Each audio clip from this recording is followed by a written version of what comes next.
E pedimos a Ti, ó Deus, que hoje, nessa noite, o Teu Espírito Santo, ó Pai, nos conduza pelo Teu Evangelho, pela Tua Palavra. E como é maravilhoso, ó Deus, como é maravilhoso nós termos esse privilégio, nós termos, ó Deus, o privilégio de podermos hoje beber do Seu cálice, participarmos, ó Deus, do Teu corpo. Isso para nós é gratificante, ó Pai. E tudo que nós queremos nessa noite é, ó Deus, Te bendizer, ó Pai. Te bendizer e Te agradecer porque o Senhor tem nos dado a Tua palavra, o Senhor tem nos dado a Tua graça. E como isso, meu Deus, tem nos enchido de graça, de esperança. E para nós, ó Deus, hoje nessa noite, é maravilhoso entendermos, ó Pai, que o Senhor tem cuidado de nós, ó Deus. E até aqui o Senhor tem nos dado graça. E até aqui o Senhor tem cuidado do Seu povo e nos dado, ó Deus, esse privilégio. Privilégio, ó Deus, de poder Te adorar e Te bendizer, ó Pai. Por isso, Deus, nos ajuda porque tudo que nós queremos, ó Deus, é nessa noite maravilhosa Te exaltar, Te bendizer. E por isso nós queremos, ó Pai, Te glorificar. Glória a Deus. Como nós estávamos falando, é maravilhoso para nós podermos ter esse privilégio de podermos meditar na palavra do Senhor. É um privilégio para nós termos a oportunidade de ouvirmos o Evangelho e o Espírito Santo nos iluminar e trazer sobre as nossas vidas a vida de Cristo. E hoje para nós é maravilhoso, pois é um culto onde nós vamos cear a ceia do Senhor, onde nós vamos beber do Seu cálice e comer do Seu corpo. Porém, nós hoje vamos também falar sobre a carta de Romanos, a qual nós estamos já há algum tempo meditando aqui na igreja. E no culto de hoje, nós vamos dar continuidade em Romanos capítulo 4, do versículo 23 ao 25. E para nós, o Evangelho é algo maravilhoso. E hoje nós vamos olhar para as nossas consolações no Cristo ressuscitado. E é algo maravilhoso, pois podermos nessa noite olharmos para essa doutrina da ressurreição de Cristo alegra a nossa alma, pois nós vemos que essa doutrina da ressurreição é uma doutrina esquecida e muito pouca pregada nos púlpitos e nas igrejas da nossa geração. E muitos cristãos que se dizem cristãos também não conhecem essa doutrina da ressurreição.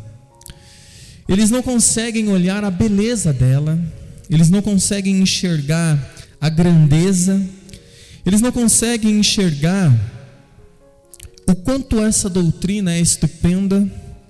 Eles não conseguem ver as consolações que ali estão. Eles não conseguem enxergar toda a doutrina que está ali, pois a ressurreição de Cristo nos fala de coisas grandiosas, assim como a sua morte, a sua vida. E é o que nós vamos fazer nessa noite: olharmos para a ressurreição de Cristo e nos alegrarmos com as consolações que está no Cristo ressuscitado. Então vamos à leitura do texto, pois hoje é culto de ceia e é bom, né, nós alimentarmos as nossas almas e depois entendermos com clareza o que significa a ceia e o porquê nós participamos dela. Então vamos à leitura de Romanos 4, 23 ao 25.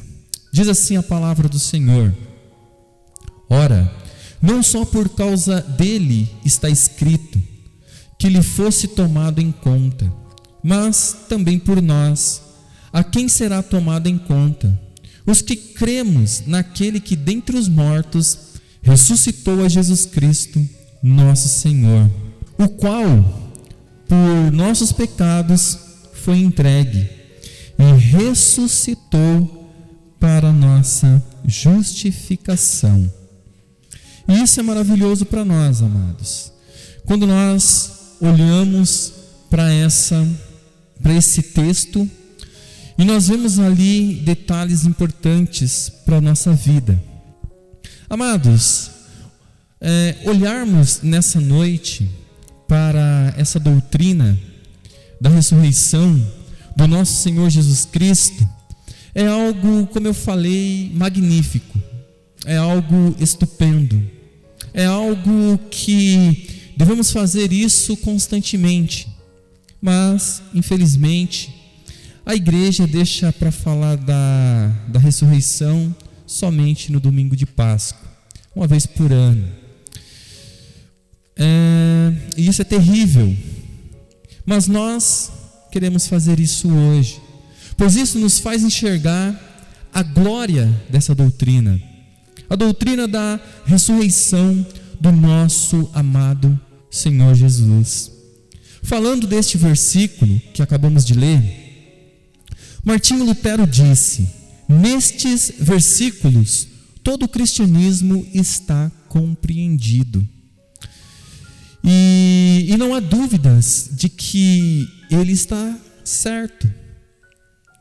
Esta é uma das tremendas declarações feitas pelo apóstolo Paulo acerca da justificação, pois é sobre isso que ele está falando aqui na carta e é sobre isso que nós estamos meditando, pois ele fala conosco de uma maneira tremenda e gloriosa, pois aqui o apóstolo Paulo retoma o tema do que vinha expondo até agora na carta, e agora nos fala da conclusão da grandiosa obra de Jesus Cristo, consumada na sua ressurreição. Algo nunca visto antes, a doutrina da ressurreição. E o apóstolo Paulo expõe isso de maneira magnífica. Ele diz: ele é o princípio e o primogênito dentre os mortos, para em todas as coisas ter a primazia. Colossenses 1,18. O primeiro entre os mortos.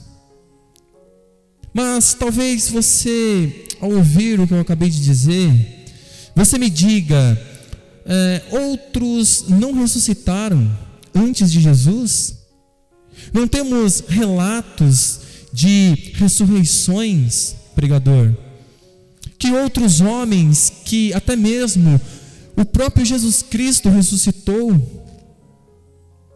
Digo sim, com toda certeza. Porém, o que você tem que entender é que os outros que ressuscitaram voltaram a morrer. A morte os alcançou novamente. A morte novamente se lançou sobre eles. E sobre eles, novamente, ela ceifou as suas vidas. Ela prevaleceu sobre eles. Porém, algo maravilhoso e diferente acontece com relação a nosso Jesus, nosso Senhor. As Escrituras dizem o seguinte: ao qual, porém, Deus ressuscitou, rompendo os aguilhões da morte, porquanto não era possível fosse ele, Jesus, retido por ela a morte. Atos capítulo 2, versículo 24. Porém agora há um que ressuscitou, sim, amados, e nunca mais por toda a eternidade voltará a morrer. A morte nunca mais ousará se lançar sobre ele. A morte nunca mais ousará se opor contra ele. Agora, amados, deixe-me dizer algo, amados irmãos, com relação à obra completa de Cristo, que é muito importante para nós, pois sempre vemos as pessoas, muitas das vezes, falando sobre a vida e a morte de Cristo, e acabam ocultando, não sei se de má fé ou por ignorância, a sua ressurreição. Alguns apenas dizem: ele ressuscitou ao terceiro dia, e logo surge um ponto final.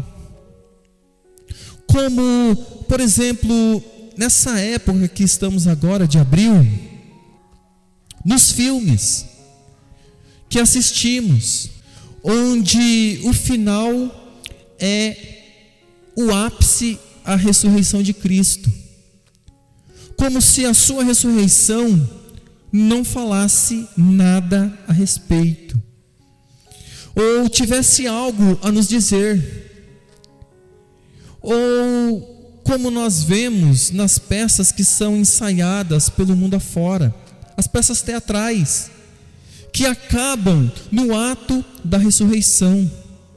Então, uma grande e enorme lacuna se apresenta sobre a pós-ressurreição do nosso amado. E essa é a realidade, infelizmente, de muitos cristãos e de muitas igrejas em relação à doutrina da ressurreição. Surge um grande silêncio. Eles não ousam olhar para o pós-ressurreição. Eles não conseguem ver a grandeza e a glória que há no Cristo ressuscitado. Eles não conseguem ver as bênçãos e as benesses que isso traz para as nossas almas. Essa doutrina, ela é esquecida. Essa doutrina, ela não é exposta. Pergunto para vocês: quantos nessa noite, quantos pregadores espalhados pelo mundo, quantas igrejas nessa noite chegam até nesse ponto e pronto, há um ponto final. As suas bocas se calam, os seus raciocínios não conseguem ir além da ressurreição. Eles apenas dizem: ele ressuscitou ao terceiro dia. Eles não ousam olhar para o Cristo ressuscitado. Eles não ousam olhar para o ministério de Cristo após a sua morte. Eles não ousam fazer isso, pois quando na verdade deveriam darem continuidade e expor essa maravilhosa doutrina da ressurreição de Cristo às suas igrejas. Porém, devemos sempre anunciar a notícia do Evangelho por completo, como nós sempre falamos aqui, pois somente assim podemos sempre nos gloriar em Deus e no seu Evangelho. E a ressurreição faz com certeza parte dele. Amados, olhemos nessa noite para a doutrina da ressurreição do nosso amado, de Cristo. A ressurreição de Jesus nos fala do seu triunfo em todos os sentidos. Nos fala do seu triunfo sobre a morte e sobre o pecado. E não somente isso, mas também nos fala do seu ministério sacerdotal por nós na eternidade. A sua igreja nos fala da nossa justificação, como acabamos de ler. e nos fala do consolo que a ressurreição dele trouxe para nós. Amados, Cristo ressuscitou para a nossa justificação. É o que acabamos de ler. É um dos consolos que o Cristo ressuscitado traz para nós. A prova da justificação pela fé por meio do exemplo de Abraão levou o apóstolo Paulo de volta ao fundamento dessa justificação na obra de Cristo. Romanos 3, 24 ao 26. A morte e a ressurreição de Jesus são dois aspectos do mesmo acontecimento. São como os dois lados da mesma moeda. Pois, ao morrer, ele suportou o castigo exigido pela lei santa, pelas nossas culpas. Ao ressuscitar dos mortos, Jesus foi justificado, e a sua ressurreição ocasionou a justificação e uma nova vida para aqueles que se uniram a ele pela fé. Isto é, nós, a sua igreja. Que glória! A ressurreição de Cristo também é crucial, porque a nossa posição de justificação é mantida pela sua obra de intercessão permanente no céu. Você consegue vislumbrar isso nessa noite? Que Cristo, ele está à destra do Pai, intercedendo por nós, nesse exato momento. Ele não parou um segundo sequer, depois que ele ascendeu aos céus, depois que ele se assentou ao lado de Deus. Em Hebreus capítulo 8, versículo 1 e 2 diz: ora, o essencial das coisas que temos dito é que possuímos tal sumo sacerdote, que se assentou à destra do trono da majestade nos céus, como ministro do santuário e do verdadeiro tabernáculo que o Senhor erigiu e não o homem. Ele diz em outro lugar, a saber, Hebreus 9. Ele diz em outro lugar, a saber, em Hebreus 9, é isto uma parábola para a época presente. E segundo esta, se oferecem tanto dons como sacrifícios, embora estes, no tocante à consciência, sejam ineficazes para aperfeiçoar aquele que presta culto, os quais não passam de ordenanças da carne, baseadas somente em comidas e bebidas e diversas ablusões, impostas até o tempo oportuno da reforma.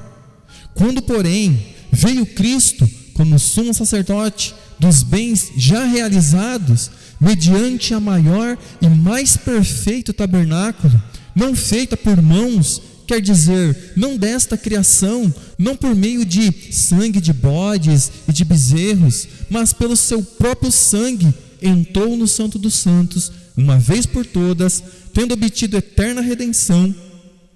Portanto, se o sangue de bodes e de touros e a cinza de uma novilha, aspergidas sobre os contaminados, os santificam quanto à purificação da carne, muito mais o sangue de Cristo, que pelo Espírito Eterno a si mesmo se ofereceu, sem máculas a Deus, purificará a nossa consciência das obras mortas, para servirmos ao Deus vivo. Por isso mesmo, ele é o mediador da nova aliança, a fim de que, intervindo a morte para a remissão das transgressões que havia sobre a primeira aliança, recebam a promessa da eterna herança aqueles que têm sido chamados. Isso diz respeito a nós. A ressurreição de Cristo nos fala, amados, de muitas coisas, e de coisas belas, e de coisas gloriosas. São tantas coisas que as nossas almas se transbordam de alegria. A ressurreição de Cristo é a mais importante desta fé, porquanto ela é o fundamento de nossa esperança na vida por vir. Houvera ele dito simplesmente que cremos em Deus, não teria sido tão fácil deduzirmos como isso poderia servir na obtenção da justiça. Porém, quando se manifesta e nos oferece uma garantia segura de vida em sua própria ressurreição, percebemos, amados, claramente de que fonte emana a imputação da nossa justiça. É-nos dado da maior importância não só termos nossas mentes voltadas para Cristo, mas também termos um nítido quadro de como Ele granjeou a nossa salvação. O que temos que entender é que, se Cristo Jesus tivesse apenas vivido uma vida inteira de obediência plena para com o Pai, isso não teria nenhum proveito para nós. E se Jesus Cristo tivesse apenas morrido por nós, isso de nenhum proveito teria para a nossa redenção. Mas agora, o apóstolo Paulo nos leva a olhar para essa gloriosa doutrina da ressurreição, que nos diz que Jesus não apenas viveu uma vida inteira por nós, e que depois de viver uma vida inteira por nós, morreu, mas também viveu e morreu por nós, mas que Ele, ao terceiro dia, por mim e por você, ressuscitou. Isso deveria fazer com que os nossos corações nessa noite se enchessem de uma alegria indizível, de um gozo eterno, pois nos fala de uma segurança, pois nos fala de um Cristo ressuscitado, e isso é maravilhoso para nós. Embora, amados, as Escrituras, no que se refere à nossa salvação, se detém só na morte de Cristo. Porém, todavia, no presente caso, o apóstolo Paulo vai além, e como propôs, apresenta um relato bem mais explícito da causa da nossa salvação. Então, alinha as duas partes dela. Ele diz primeiramente que nossos pecados foram expiados pela morte de Cristo, e em segundo lugar, que nossa justiça foi adquirida de sua ressurreição. Sendo assim, a súmula consiste no fato de que, quando possuímos o benefício da morte e ressurreição de Jesus Cristo, o nosso amado, a justiça é consumada em todas as partes. Não há dúvidas de que, ao separar a morte de Cristo de sua ressurreição, Paulo está acomodando sua linguagem à nossa ignorância. Por quê? Por outro lado, é verdade que a nossa justiça fora granjeada pela obediência de Cristo, demonstrada em sua morte, como o apóstolo Paulo nos ensina, ou nos ensinará no próximo capítulo. Entretanto, amados, visto que Cristo nos fez conhecer o quanto Ele realizou em sua morte, ressuscitando dos mortos, esta distinção também nos ensinará que nossa salvação começou pelo sacrifício, por meio do qual nossos pecados foram expiados, e finalmente o mesmo foi completado por sua ressurreição.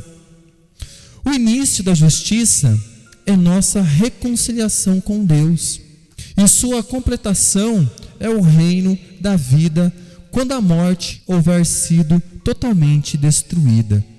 O apóstolo Paulo, pois, ensina que a satisfação para nossos pecados foi consumada lá na cruz, pois a destruição de nossos corpos, pois a destruição dos nossos pecados por Cristo era necessária, a fim de que Ele pudesse restaurar-nos ao favor do Pai. E isto só podia ser realizado sofrendo Ele em nosso lugar.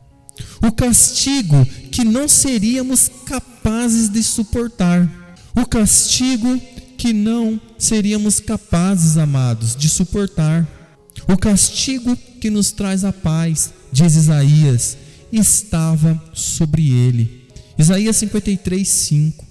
O apóstolo Paulo diz que ele, Cristo, foi entregue antes que fosse morto, visto que a expiação depende do beneplácito eterno de Deus, que escolheu essa forma para nós, para a nossa salvação. Não teria sido suficiente que Cristo se expusesse à ira e ao juízo divino? Bem, como arcar com a maldição devida a nossos pecados?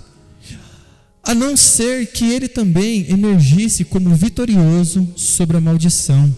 E tendo sido recebido na glória celestial, reconciliou Deus conosco por sua intercessão. O poder da justificação, portanto, que subjugou a morte, é atribuída à sua ressurreição. Não porque o sacrifício da cruz, por meio do qual somos reconciliados com Deus, de forma alguma contribuiu para a nossa justificação, mas porque a perfeição desta graça é revelada mais claramente em sua vida. Essa doutrina, amados irmãos, nos traz alguns pontos importantes para a nossa fé, e compreendê-las de maneira correta é fundamental, pois a doutrina da ressurreição dos mortos, como a revelação do cristianismo mostra, é gloriosa. Amados, a imortalidade da alma foi vista antes mesmo do aparecimento do nosso Senhor, de uma maneira, porém, obscura e nebulosa. Mas a ressurreição dos mortos não foi, de maneira nenhuma, descoberta pela luz da natureza humana. E quando ela foi pregada pela primeira vez, a ressurreição dos mortos, os homens chamaram o pregador de tagarela. Em Atos 17, 18, que diz: e alguns dos filósofos, epicureus e estoicos, contendiam com ele, e uns diziam: que quer dizer este tagarela? E outros: parece que é pregador de deuses estranhos, porque eles anunciam a Jesus e a ressurreição. Amados, deixe-me falar um pouco sobre esses dois grupos, pois é importante para nós. A filosofia grega era uma filosofia moral. Isso significa que ela era preocupada com aquilo que é certo ou errado. Ou mais precisamente, que ela era preocupada com o que é uma vida boa. E vivendo uma vida boa, o homem então seria feliz. Embora o Aristóteles tratasse dessas ideias de felicidade e de vida boa, as duas filosofias morais que mais se difundiram a partir da Grécia Antiga foram o epicurismo e o estoicismo. Podemos dizer que o estoicismo e o epicurismo eram filosofias morais que se preocupavam com a forma como o prazer se relaciona com a moralidade. E por prazer, nós devemos compreender todas as coisas que nos trazem e nos fazem sentir bem. Quando falamos em se sentir bem, falamos daquilo que os gregos chamavam de ataraxia. A ataraxia é uma palavra grega que significa ausência de perturbação. O objetivo era que o homem não ficasse perturbado, e assim ele ficaria feliz. Então, tanto o epicurismo quanto o estoicismo procuravam essa ausência de perturbação, a ataraxia. Mas eles faziam isso por caminhos diferentes. Por exemplo, o epicurismo foi uma escola filosófica fundada, como o próprio nome já diz, por Epicuro, 341 a 270 a.C. Além de se preocuparem com a ausência de perturbação, os epicureus também se preocupavam com algo chamado de aponia. A aponia significa a ausência de dor, ou seja, eles entendiam que o homem somente encontraria sossego se encontrasse também a ausência de dor. Vejam, isso não é novo, não é algo da nossa geração, mas já está aí na história da humanidade há algum certo tempo. O epicurismo é uma filosofia do prazer, mas ele não pode ser considerado uma busca irrestrita do prazer, como é o hedonismo. O hedonismo ensina que você deve buscar todos os prazeres possíveis. O hedonismo, e não o epicurismo, é o que está por trás do consumismo da nossa geração. Uma coisa importante de saber é que o Epicuro e os seus seguidores eram materialista. E materialista aqui não significa consumista. Significa que eles não acreditavam num plano metafísico, ou seja, era antimetafísicos. Ou melhor, o Epicuro dizia que os deuses, se existissem, não se preocupavam com os mortais. De forma bastante oposta ao epicurismo, o estoicismo defendia a busca da felicidade, a ataraxia, a vida sossegada por meio da eliminação dos prazeres. Ao contrário do epicurismo, que era materialista e não acreditava na metafísica. O estoicismo, fundado por Zenão de Cício, 333 a 263 a.C., era metafísico. Eles acreditavam que o universo tem uma ordem, e esta ordem é mantida por um logos divino, por uma racionalidade divina. O estoicismo, então, tem uma base determinista, mas é um determinismo metafísico.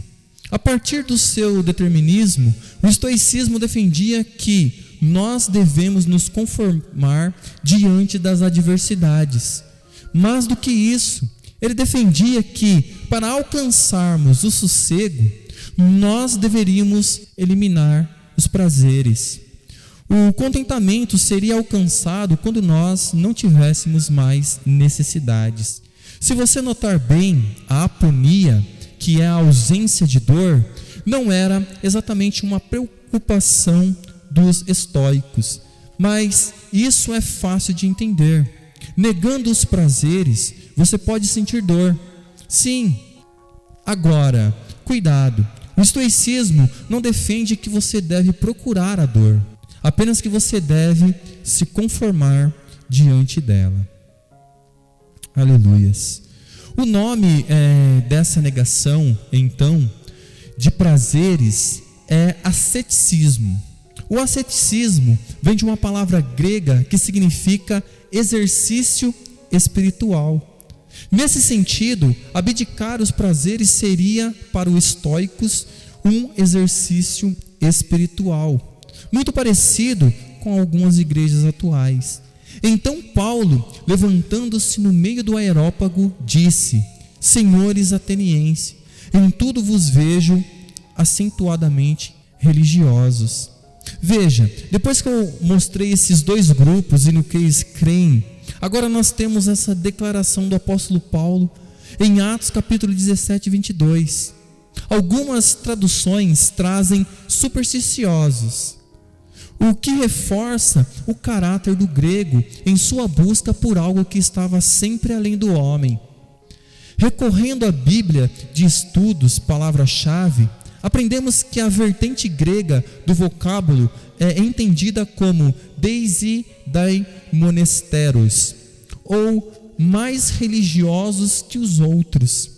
Os gregos possuíam temor aos deuses. Reconhecia esse temor erigindo um altar ao Deus desconhecido, como forma de agradar a algum que porventura não tivesse conhecimento de existência. Vemos que Paulo aqui não se deixou se encantar pelas artes gregas, mas preocupou-se com apenas uma coisa, em não perder o foco da cruz em Jesus Cristo e este ressuscitado. E isso nós devemos fazer na nossa geração.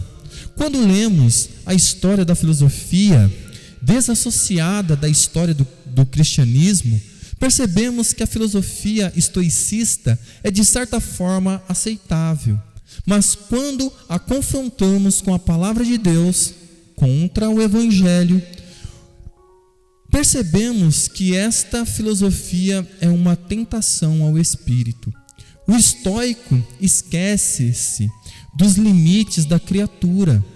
O seu panteísmo não lhe permite reconhecer a diferença ontológica entre Deus e os homens, de modo que atribuída ao homem a capacidade de redenção.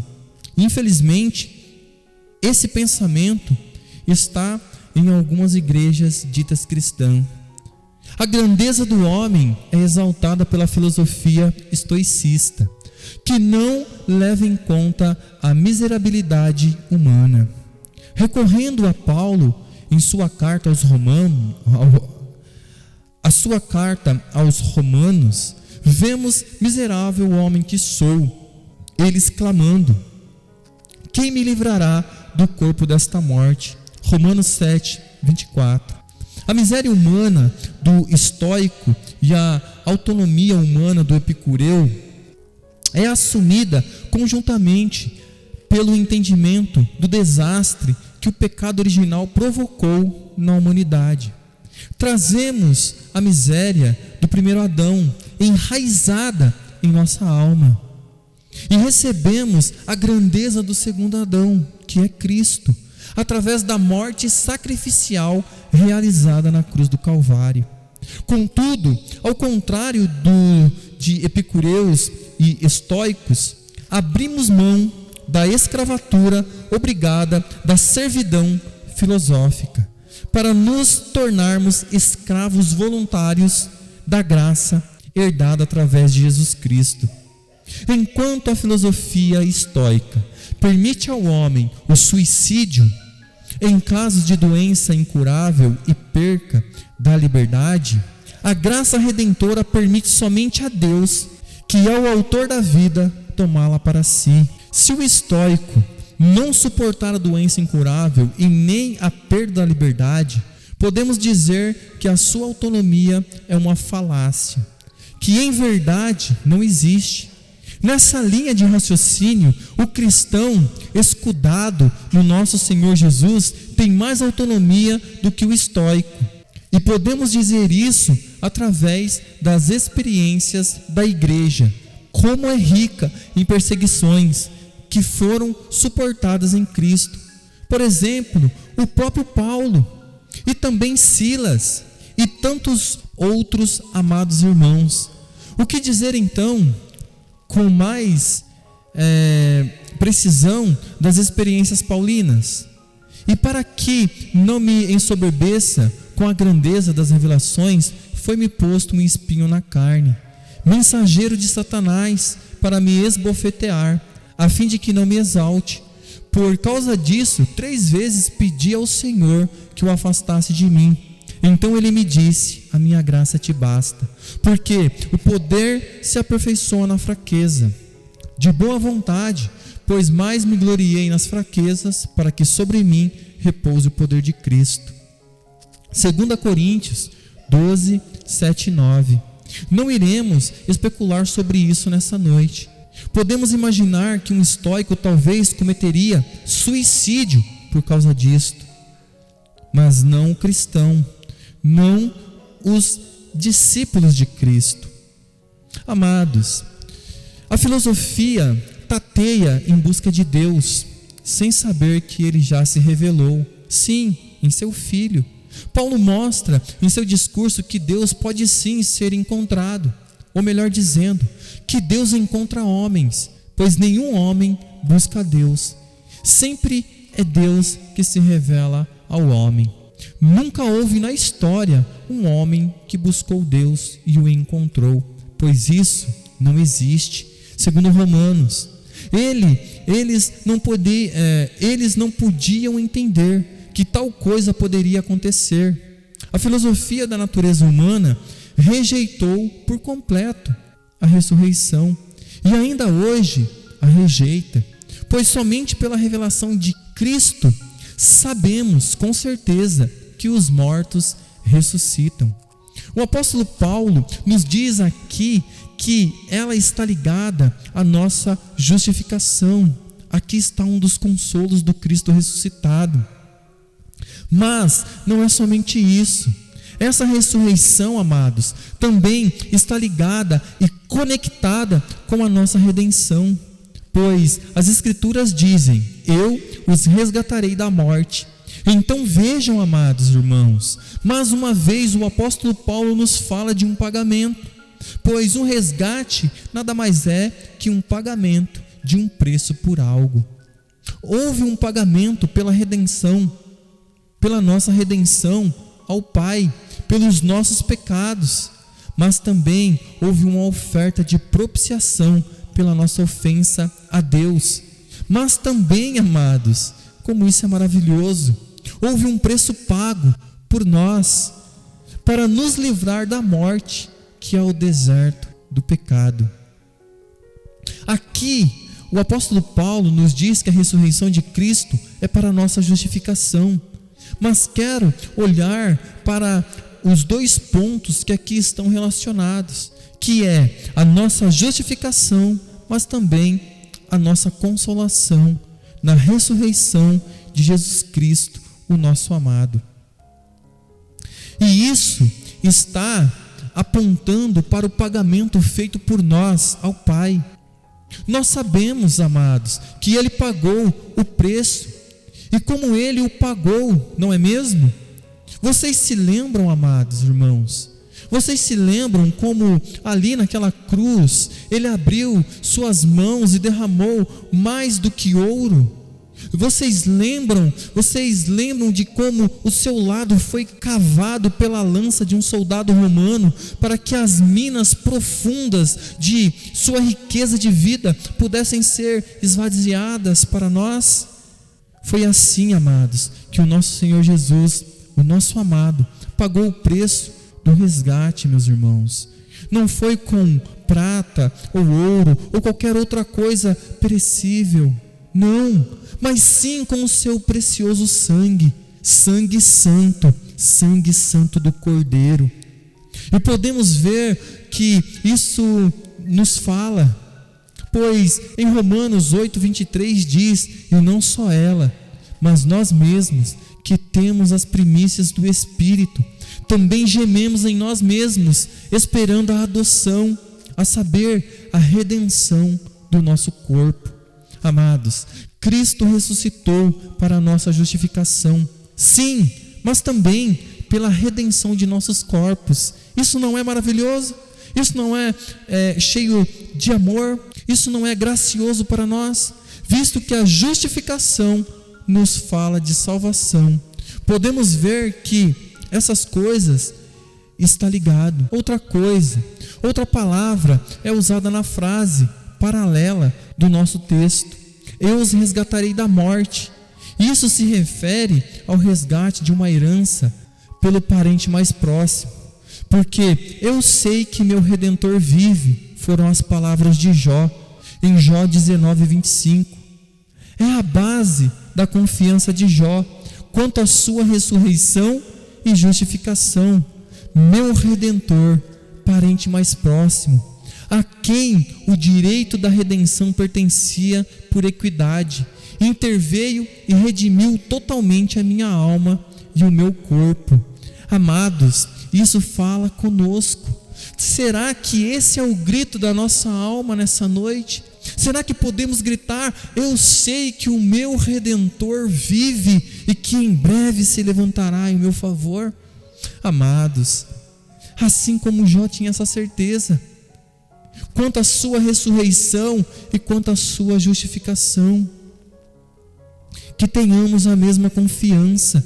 Meu Redentor, que bendita verdade é esta, que resgata o corpo, que o resgate do corpo é paga. E quanto, amados, meu Redentor, parente mais próximo, a quem o direito da retenção pertencia por equidade, interveio e redimiu totalmente a minha alma e o meu corpo. Que bendita verdade é esta, que o resgate do corpo, amados, é pago. E quando este corpo corruptível se revestir de incorruptibilidade, e o que é mortal se revestir de imortalidade, então se cumprirá a palavra que está escrita: tragada foi a morte pela vitória. Aleluias. 1 Coríntios 15:54. Embora o corpo permaneça por um tempo sujeito à vaidade ainda, o prazo dessa sujeição, amados, logo se esgotará. Sabe por quê? O resgate já foi pago. A regeneração libertou as nossas almas. Porém, a ressurreição fará o mesmo com o corpo em breve. O texto de Oséias diz: eu os redimirei do poder da morte, do poder da sepultura, e os resgatarei da morte. Ó amados, chegamos à mão da sepultura, por assim dizer. O firme é o aperto do sepulcro, mas nosso Deus diz: eu os redimirei do poder da sepultura e os resgatarei da morte. A sepultura segura, amados, os nossos ossos, os ossos dos santos, como se fosse uma mão de ferro. Mas a redenção do nosso Senhor Jesus Cristo abrirá o punho gigante e libertará os prisioneiros. Glória a Deus pela firme esperança da ressurreição. Você vê, amados irmãos, quão linda é essa doutrina, que não apenas nos fala de algo presente, mas também de algo futuro. Não nos fala de algo subjetivo, mas sim de algo objetivo. Que esperança, amados! Que segurança, amados! Que alegria indizível transborda em nossas almas! Que salvação! Que graça maravilhosa! Há quanto tempo não ouvimos isso? Há quanto tempo não enchemos os nossos lábios para dizer graça maravilhosa? Nenhuma massa de pedra ou barro superincumbente manterá esses nossos corpos quando os anjos do nosso Salvador tocarem as suas trombetas de ouro. Amados, não nos resta nada devido ao patrimônio com relação de nossos corpos, pelo qual eles possam ser detidos no pó quando o Senhor Jesus vier para despertá-los do seu longo sono. Sim, amados, assim como Jó estava na sepultura, ali nada mais era do que um quarto. Assim como ele estava morto, mas na verdade dormindo.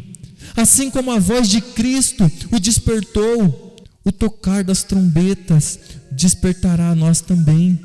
E assim poderemos ouvir a doce e suave voz do nosso amado, nos chamando para fora dos nossos quartos, despertando do longo sono dos nossos corpos.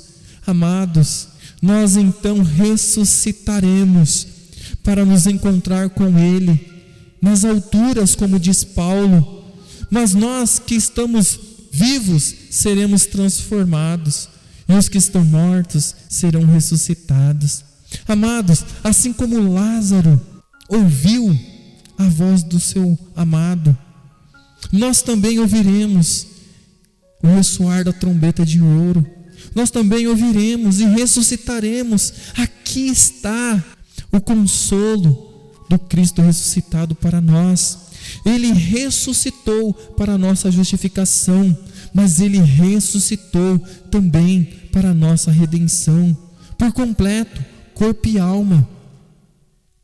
Amados, sim, eles se levantarão livremente para se reunirem com os espíritos desencarnados, mas felizes aos que pertencem. Esperamos uma ressurreição dentre os mortos, amados, como está escrito: eu os remirei do poder da morte, eu os remirei do poder da sepultura, do inferno, e os resgatarei da morte. Onde está, ó morte, as tuas pragas? Onde está, ó sepultura, ó inferno, a tua destruição? Meus olhos não veem em mim arrependimento algum. Oséias 13:14. Como os corpos dissolvidos nos sepulcros podem ser reconstruídos? Aqui você tem no texto a personalidade divina, afirmando-se 4 vezes: eu os resgatarei, eu os redimirei. Ó morte, serei as suas pragas, ó sepultura, serei a sua destruição. Nesse versículo temos 4 vezes. Quem senão aquele que fez pode refazer? Mas todas as coisas são possíveis ao Criador, amados. Ouvimos muitas objeções levantadas contra a doutrina da ressurreição. Porém, deixe-os se oporem o quanto quiserem, pois que triunfo será a ressurreição dos eleitos? Que triunfo será a ressurreição da igreja? Que triunfo será a ressurreição dos santos? Ele teve o prazer de dar a honra especial disso ao seu próprio Filho querido, pois Cristo ressuscitado, seremos ressuscitados dentre os mortos, cantaremos aleluia para aquele que foi morto. Ele, pela morte, destruiu a morte, e pela sua ressurreição arrancou as portas da sepultura. Por isso que ele diz que a porta do inferno não prevalecerá contra a sua igreja. Observe, amados irmãos, a seguir que pela ressurreição a própria morte é transformada e totalmente superada. Ele diz: ó morte, eu serei as tuas pragas, ó sepultura, eu serei a sua destruição. Como se a morte fosse personificada e então ela mesma atormentada, suas próprias flechas de pestilência sendo atiradas em si mesma. Amados, a morte já não mata, ela não é mais a nossa adversária, ela já não pode mais nos amedrontar, ela não pode mais triunfar sobre nós. A morte para nós não é mais simplesmente morrer, não é mais um castigo para o crente. Antes, a morte se tornou a nossa amiga, e a única coisa que ela pode fazer conosco é nos levar a um Cristo ressuscitado. Amados, e dito todas essas coisas, a sua ressurreição nos fala de um Deus vivo. A sua ressurreição dentre os mortos nos alegra. E uma coisa nós temos que ter em mente: hoje nós estamos diante de um Cristo ressuscitado. Isso é, um Cristo vivo. Nós estamos prestando um culto a um Deus vivo. Então não ousemos nunca mais prestar um culto morto a um Deus vivo. Nunca mais devemos vir aqui como se fosse apenas mais uma reunião, porque nós estamos diante desse Deus que ressuscitou dentre os mortos. Ele está sentado à destra do Pai, Ele está vivo para todo sempre. Como ousamos então entrar neste lugar e prestar um culto morto? Que nos arrependamos de todas as vezes que prestamos um culto morto a esse Deus vivo. Que nunca mais ousemos apresentar um culto morto, frio, a um Deus vivo. Que os nossos corações se alegrem com essa doutrina nessa noite, pois é noite de ceia e nós vamos cear. Aleluias. Agora nós vamos ouvir o pastor Doni, trazendo para nós a pregação. Essa foi a exposição de Romanos.